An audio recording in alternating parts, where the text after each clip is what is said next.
खुसियालीमा यहाँ बत्ती गएको थियो एकदिन बत्ती जाँदा नि साह्रै नमजा हुन्छ नि त। बत्ती आएपछि सबै बुवा आमाहरू खुसी भएर अब खानालाई चाहिँ यहाँ रेडी अवस्थामा हुँदै हुनुहुन्छ। सबैजनालाई नमस्कार अनि वेलकम। नमस्ते नमस्ते नमस्ते सबैजनालाई है। बुबा आमाहरू माम खान बस्नु भएको अवस्था छ। सबैजनालाई एकचोटि नमस्कार। नमस्कार। ल हजुरहरू सबै आरामै हुनुहुन्छ? सन्चै छ। ल सबैले हात उठाउनु त को आरामै हुँदो रहेछ सबैजना है।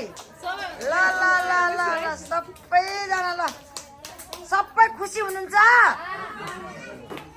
ल केही छ गुनासो भने पनि भन्नु है। खुसी हुनुहुन्छ? सबैले हात उठाएर खुसी भन्नु नि त। खुसी ह्याप्पी ओ ह्याप्पी मो ह्याप्पी ल ह्याप्पी रिमा सेवा समाज परिवार साँझको बेलामा यहाँ आगो ताप्नेदेखि लिएर यहाँ आगो ताप्ने प्रोग्राम भइरहेको छ यतातिर फेरि ल है।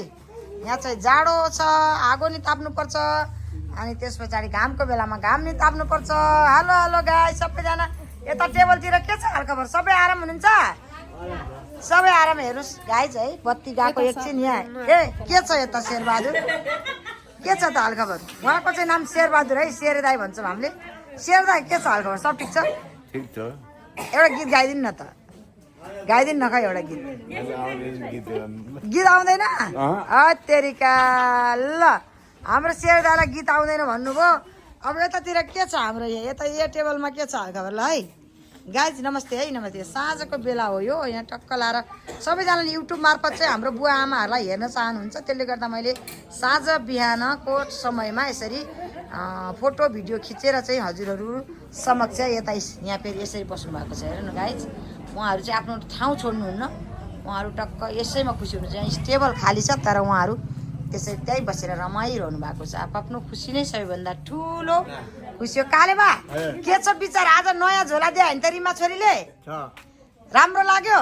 खै पछाडि फर्किनु त हेरौँ कस्तो रहेछ। ओहो ल ब्याग बोकेर कालेबा फेरि यता उहाँ बुवालाई चाहिँ रिमासित भङ्गाल जानुपर्छ। ए भङ्गाल जानलाई झोला बोके अब ल भङ्गाल भनेको के छ त्यहाँ कालेबा? घर बनाइसके हाम्रो घर बन्दैछ। बनाइछ ए त्यो घर बन्दैछ। घर बनिसके पछाडि यही झोला बोकेर जाने हो बा? हो। ल हेर्नुहोस् गाइज हाम्रो कालेबालाई चाहिँ त्यो झोला बोक्न पाइएन भने